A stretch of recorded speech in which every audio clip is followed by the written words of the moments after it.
Tamam, oksidlər, əsaslar, turşular və dozlar mövzusundan birinci günün suallarına izahına baxırıq. 2 nömrəli test tapşırığında deyir ki, kükürt dioksid üçün hansı ifadə doğrudur? Kükürt dioksid, yəni SO2. Duz əmələ getirməyən oksiddir. Bu səhvdir, bu duz əmələ getirən oksiddir. Duz əmələ getirməyənlərə aid NO, silisium, CO və N2O. Oksigen reaksiya daxil olur, bəli. Elə bu düzdür, çünki SO2 üstəgəl O2 bərabərdir SO3 reaksiya gedir. Əsas oksidlərə qarşı təsirdə olmur deyir. Niyə olmasın ki? Çünki bu turşu oksididir. Əlbəttə ki, olacaq. Ona görə bu səhvdir. Suda həll olduqda sulfat turşusu əmələ gəlir.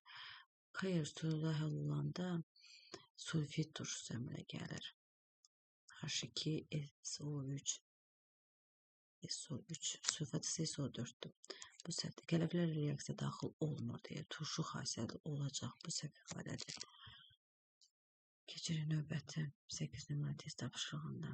Hər iki reaksiya nəticəsində alınan turşunun 1 mol ilə 1 mol natrium H qarşılıqlı təsirindən əmələ gələn dozun növünü müəyyən edir.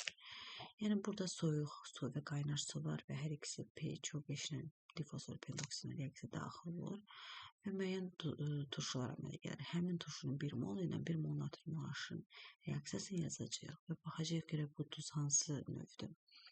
PCO5 suyun temperaturunun asılı olaraq 3 formada reaksiya daxil olur su ilə plus H2O. Təzdən yazın.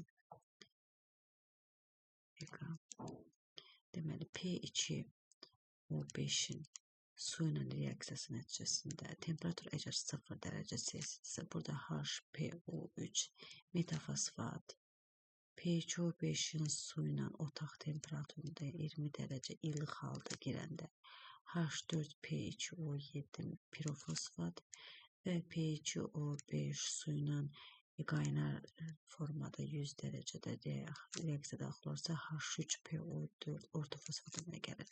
Bizim nümunədə birinci ifadədə soyuq su deyirsə, deməli burada HPO3 metafosfat, yəni bu və qaynar su, yəni üçüncü nümunədə H3PO4 ortofosfat əmələ gəlmişdir demək ki.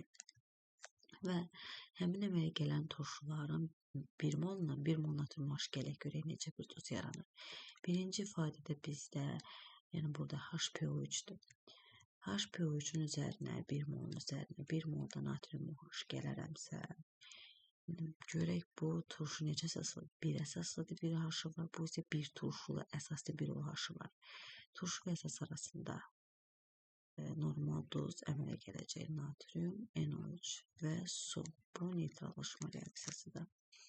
Deməli, burada əmələ gələn duz normaldır, yəni ya A, ya B, ya da C ola bilər. Bunlar getdi.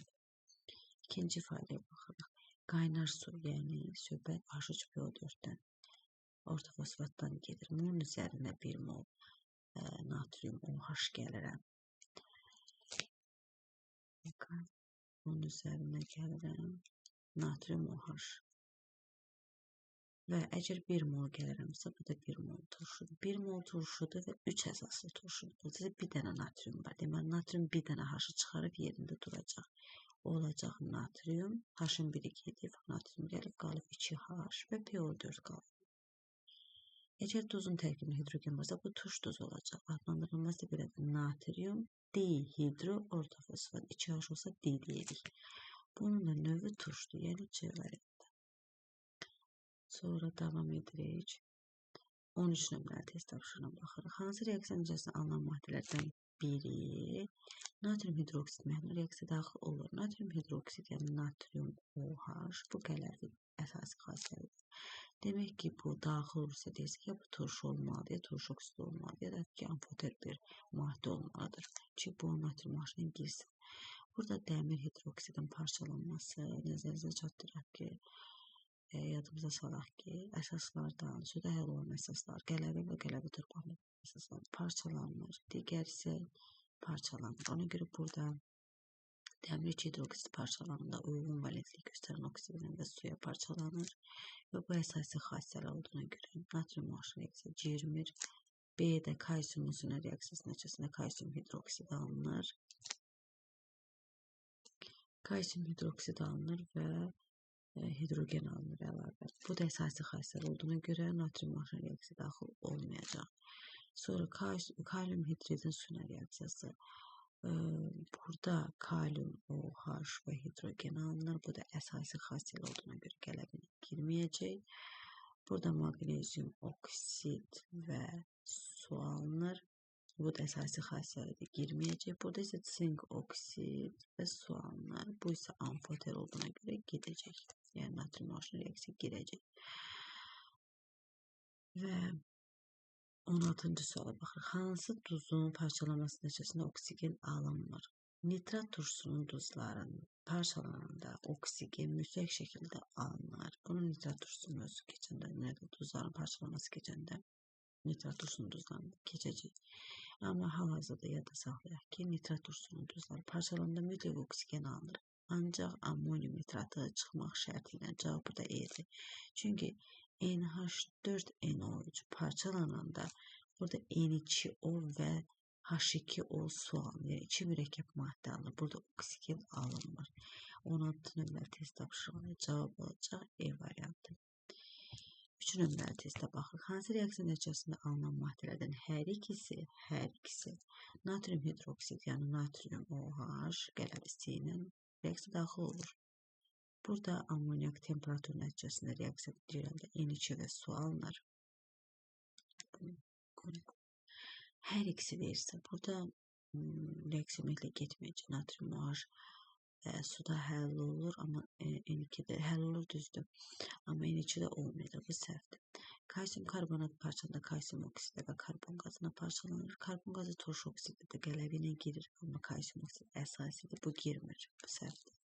Burada maqnezium oksid və su alınır. Burada maqnezium oksid əsasidir, reaksiya getmir. Sonra burada kükürt və su alınır. Burada kükürt miqdarına asılı olaraq başqa formada da reaksiya gələ bilər. SO2-də və H2O əmələ gələ bilər. Yenə də hər ikisi girməyəcək natrium OH-ın, bu səhvdir. Burada isə piritin parçalanmasına baxırıq. Pirit parçalananda deməli feryum 2O3-ə və SO2-yə parçalanır.